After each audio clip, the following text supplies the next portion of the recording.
ఆర్థిక అభివృద్ధికి విమానయాన రంగం ఎంతగా తోడ్పడుతుందో అదే స్థాయిలో ఆ రంగానికి లబ్ధి చేకూరుతుందన్నారు కేంద్ర మంత్రి అశోక్ గజపతిరాజు. ఏపీలో విమానాశ్రయాల అభివృద్ధి ఇతరత్రా జరిగే ఆర్థిక కార్యకలాపాల మీద ఆధారపడి ఉంటుందన్నారు ఆయన. ఏపీలో విమానాశ్రయాల అభివృద్ధి, కొత్త వాటి ఏర్పాటు విషయంలో చిత్తశుద్దితో వ్యవహరిస్తున్నామని చెప్పుకొచ్చారు.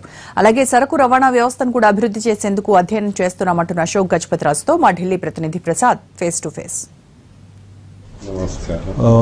రాష్ట్ర విభజన తర్వాత రాష్ట్రం ఆర్థికాభివృద్ధి చాలా వేగంగా జరగాలన్నది ముఖ్యమంత్రి యొక్క ప్రధాన లక్ష్యం. ఆ మేరకు ఆయన పనిచేస్తున్నారు.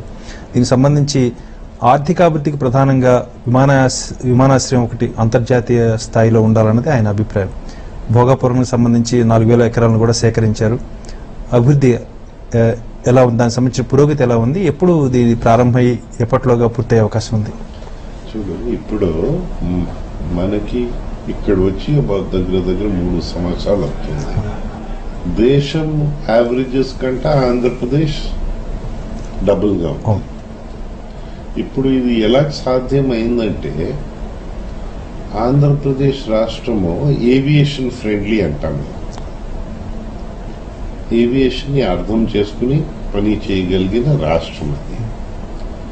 గతంలో ఈ విభజన ముందన ఎలాగా మనం శంషాబాద్ కి బేగంపేట్ నుంచి షిఫ్ట్ చేసేటప్పుడు బేగంపేట్ ట్రాఫిక్ ని బిల్డప్ చేస్తూ ఏవియేషన్ టర్బైన్ ఫ్యూయల్ ట్యాక్సెస్ ని తగ్గించాం.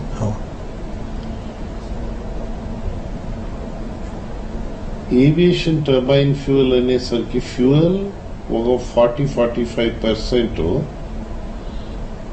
అండ్ ఆపరేటింగ్ కాస్ట్ అవుతాయి. సో ట్యాక్సెస్ రీజనబుల్ లెవెల్లో ఉన్నప్పుడు గ్రోత్ రావచ్చు. ఇప్పుడు అదే ఎక్స్పీరియన్స్తో మనం ఇప్పుడు అధికారంలో వచ్చినప్పుడు ఎందైతే మేము అక్కడ వెళ్ళిపోయిన తర్వాత శంషాబాద్ ఎయిర్పోర్ట్ ఆపరేషనల్ అయిన తర్వాత రాజశేఖర రెడ్డి గారు మళ్ళీ ఏవియేషన్ టర్బైన్ ఫ్యూయల్ ని హైక్ చేశారు. అది హైక్ చేయకుండా ఉండుంటే ఏరోనాటికల్ గా హైదరాబాద్ కి చాలా డిఫరెన్స్ ఉండేది వాటికి. కానీ అది సరిపోయింది. నేను ఇక్కడ వచ్చిన తర్వాత అందరు ముఖ్యమంత్రులకి యూనిఫామ్ గా రిక్వెస్ట్ చేశాను, ఎందైతే ఏవియేషన్ టర్బైన్ ఫ్యూయల్ ని తగ్గించాలని. సో ముఖ్యమంత్రి ఆంధ్రప్రదేశ్ నారా చంద్రబాబు నాయుడు గారితో డిస్కషన్ అయ్యేటప్పుడు నేను 0 చేస్తానని ఒక కథ డిస్కషన్ లో వచ్చేసరికి as a former finance minister our state I don't advise 0. So ఆయన ఏమన్నారు, ఏం చేయమంటారంటే మాక్సిమం 2%, మినిమం 1% అంటే 1% కి ఆయన అంగీకరించారు. దాంతో అదర్ థింగ్స్ ఈక్వల్ ఎందైతే ఏటీఎఫ్ లో భారతదేశం హైయెస్ట్ ప్రైస్డ్. మనం ఫెడరల్ కాన్సెప్ట్ లో ఉన్నాం. గవర్నమెంట్ ఆఫ్ ఇండియా ట్యాక్సెస్ ఉన్నాయి, స్టేట్ గవర్నమెంట్ ట్యాక్సెస్ ఉన్నాయి, ఇవన్నీ ఉన్నాయి కనుక ఇప్పుడు కూడా మనకి జిఎస్టీ వచ్చేటప్పుడు పెట్రోలియం ప్రొడక్ట్స్ ని బయట ఉంచారు.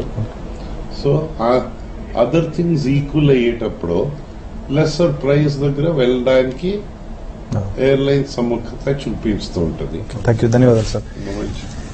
మొత్తానికి ఆంధ్రప్రదేశ్ సంబంధించి జరుగుతున్నటువంటి అభివృద్ధిని నిలకడగా దాన్ని నిలుపుకోదలుచుకుంటే మరింత వేగవంతంగా అభివృద్ధి చెందేందుకు అవకాశం ఉందని, విమానయాన రంగానికి సంబంధించి ఎంత ఆర్థికాభివృద్ధికి తోడ్పడుతుందో అంత మేరకు ఆర్థికంగా కూడా లాభపడే ఈ రంగంలో మరింత ఉన్నటువంటి అభివృద్ధి సాధించేందుకు అనేకమైన ప్రణాళికలు చేస్తున్నామని, అనేకమైనటువంటి అధ్యయనాలు, రీసెర్చ్లు కూడా చేస్తున్నామని, దీనికి సంబంధించి సరుకు రవాణాకు సంబంధించిన అంశాలను కూడా పరిగణలో తీసుకుంటే మరింత వేగవంతంగా దేశం ఆర్థికాభివృద్ధిని సాధిస్తుంది. విమానయాన రంగం కూడా వచ్చే 10 ఏళ్లలో ఒక అగ్రగామి దేశంగా నిలిచే అవకాశం కూడా ఉందన్న అభిప్రాయాన్ని కేంద్ర పౌర విమానయాన శాఖ మంత్రి అశోక్ గజపతిరాజు వ్యక్తం చేస్తున్నారు.